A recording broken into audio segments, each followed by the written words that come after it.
여러분 안녕하십니까? 반갑습니다. 조선풍수 제34대 전수자 박민천입니다. 박민천의 정치 풍수 시간이 되었습니다. 오늘 주제는 풍수지리학 정의입니다. 지난번에도 제가 풍수지리학에 대한 정의를 말씀을 드렸지만 오늘 다시 짚어드리는 것은 여러가지 그 의미를 가지고 한 번 더 말씀을 드리려고 합니다. 제가 조선풍수를 전수받고 이제 만 4년간을 연구를 해서 정의를 해보니까 이렇게 되더라고요.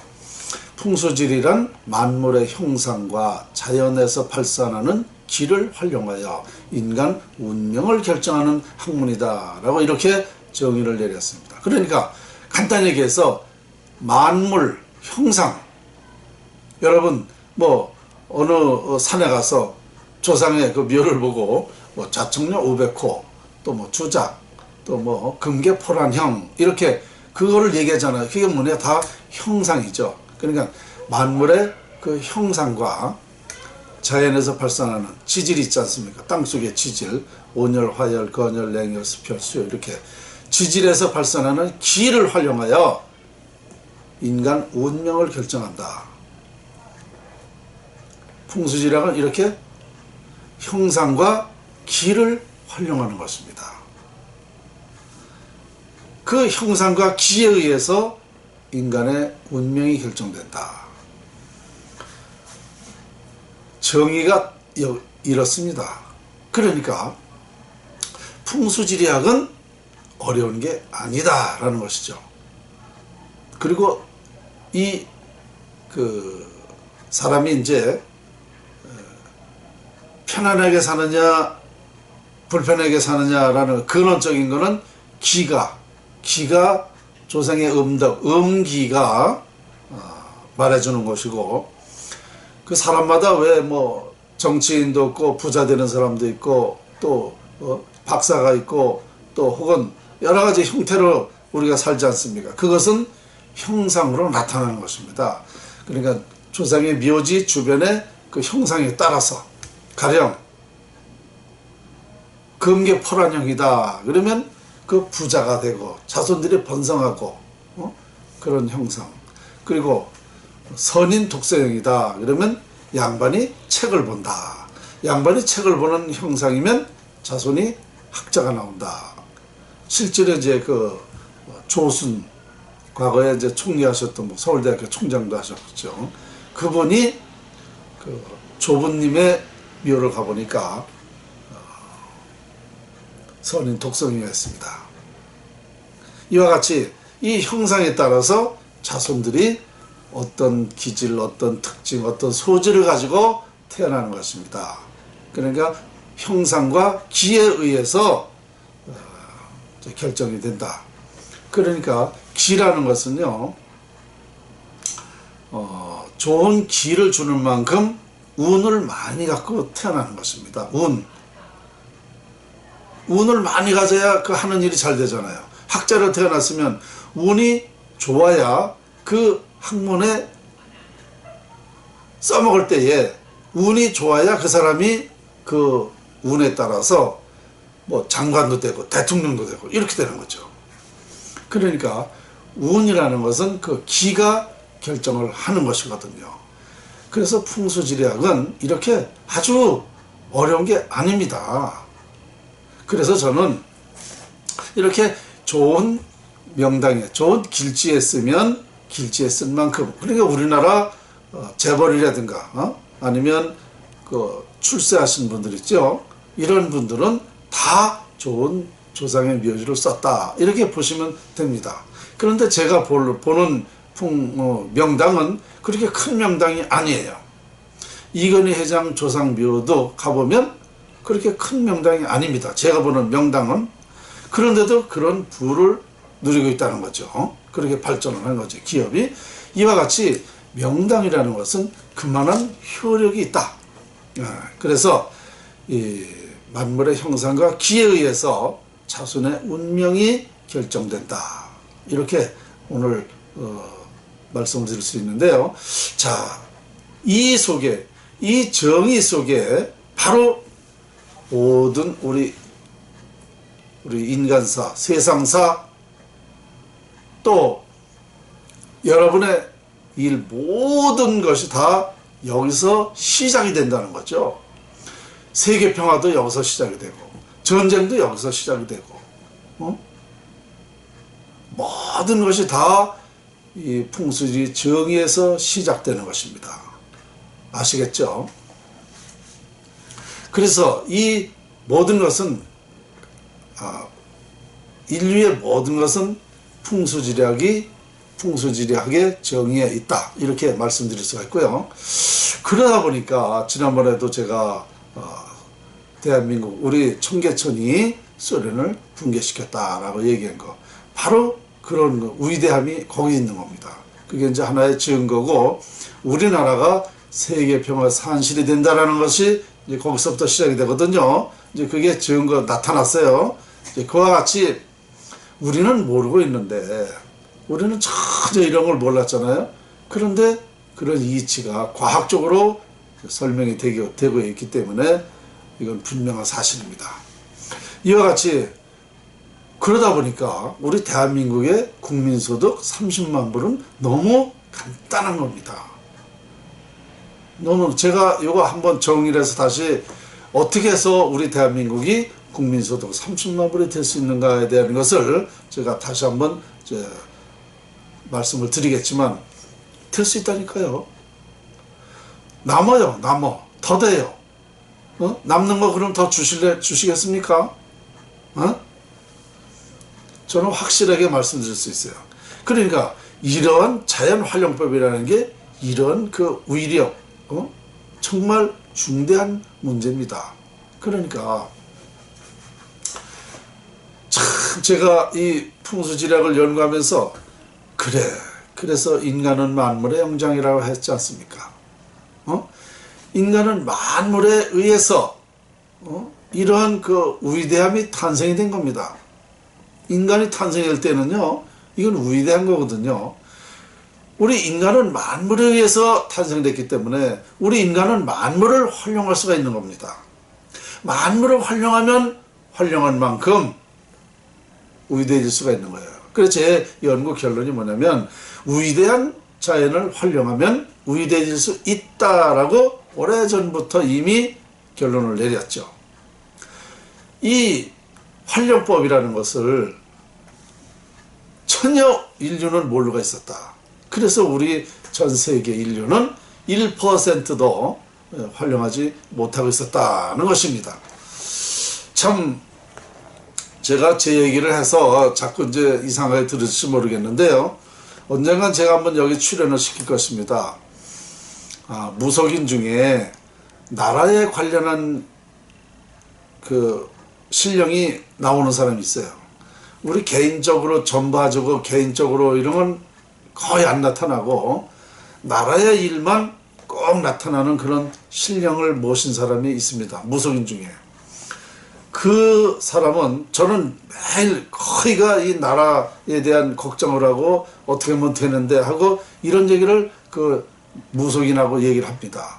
그런데 어느 날 제가 이 통화를 하고 있는데 그 무속인이 하는 소리가, 원장님, 지금 우리 신령이 뭐라고 그러시냐면요, 신도 모르는 걸 인간이 어떻게 알게 됐는지, 어떻게 저런 걸 다 연구했는지 참 신기한 일이다 라고 얘기를 한대요. 그러면서 그 사람이 참 중요한 사람이다 라고 얘기를 하더라는 거예요. 저거 통화를, 저는 이제 아까도 얘기했지만 나란 일에 대한 얘기를 주로 그 무속인하고는 합니다. 그러면 그 신령이 나타나서 또 얘기를 해주는 거예요. 그러니까 신도 놀란 이 풍수지리학입니다. 석가모니 부처님도 공자도 예수도 아무도 몰랐잖아요. 그러니까 신도 놀랄 수밖에 없죠. 저는 제 얘기를 자꾸 해서 이상하기도 한데요. 어쨌든 뭐 저는 한마디도 지금까지 사실만을 얘기했고 거짓말을 한 적이 없습니다. 저는 아직 영이 맑습니다.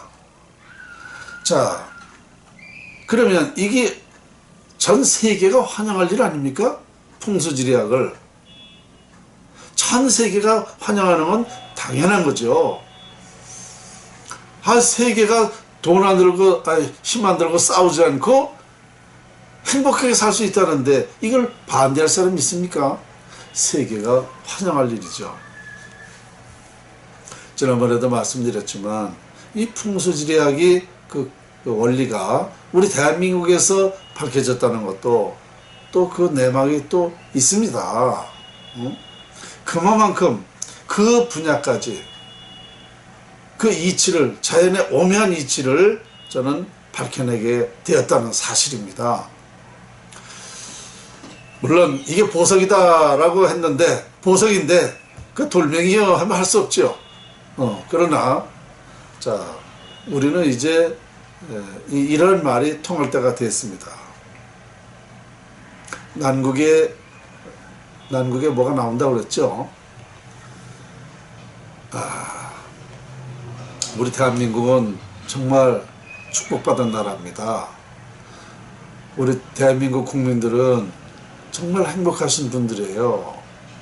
지금 조금 불편한 거 가지고 너무 이기적으로 그렇게 불만을 갖고 있는 것은요, 너무 오버하는 겁니다. 그 자연에 역행하는 거예요. 우리가 자연의 순리대로 산다, 자연의 이치대로 산다 그러는데요, 저는 그렇게 사는 게 아니에요. 그렇게 살자는 게 아닙니다. 자연을 활용해서 인간의 삶을 업그레이드 시키자는 거예요. 그러니까 보수니 진보니 이게 아니라 저는 개혁을 하자는 거예요. 개혁. 자연을 가지고 개혁을 하자는 겁니다.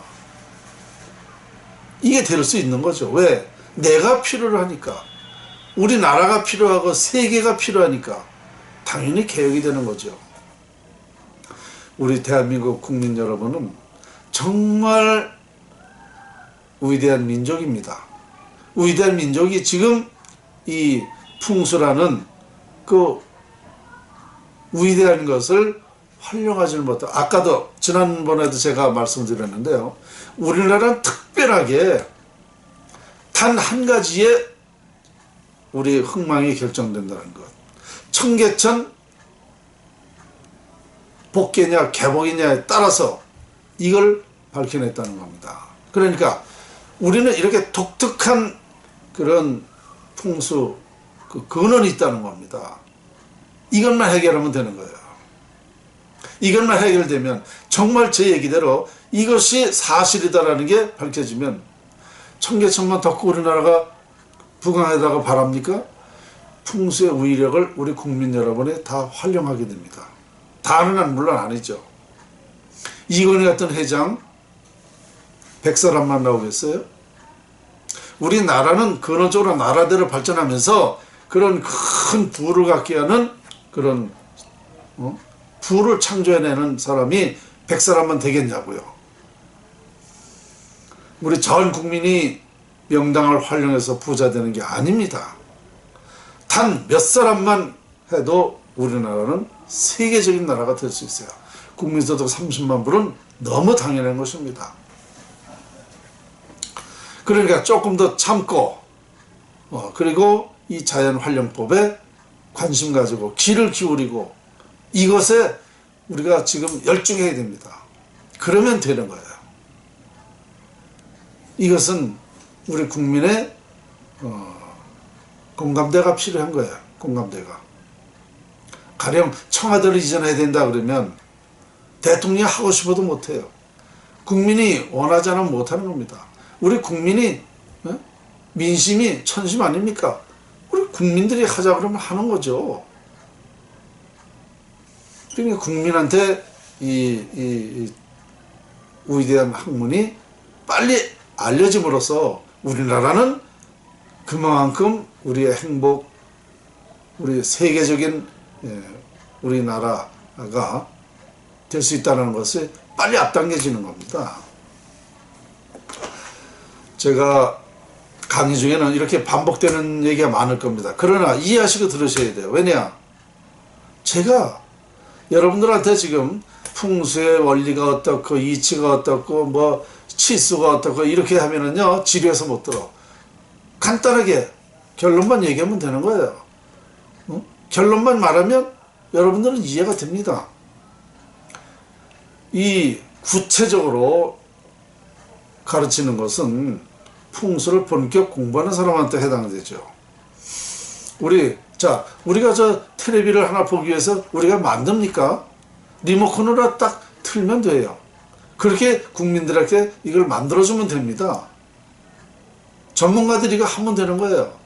전문가만 이거 하면 되는 거지, 우리가 텔레비 보기 위해서 텔레비 부속사다 같이 만듭니까? 그러진 않잖아요. 그렇게 하겠다는 겁니다. 자, 오늘 또 풍수지리학 정의를 또 말씀을 드리게 되니까 조금 저도 마음이 좀 가벼워진 것 같아요. 어딘가 좀 무거웠어요. 왜냐, 많은 사람들이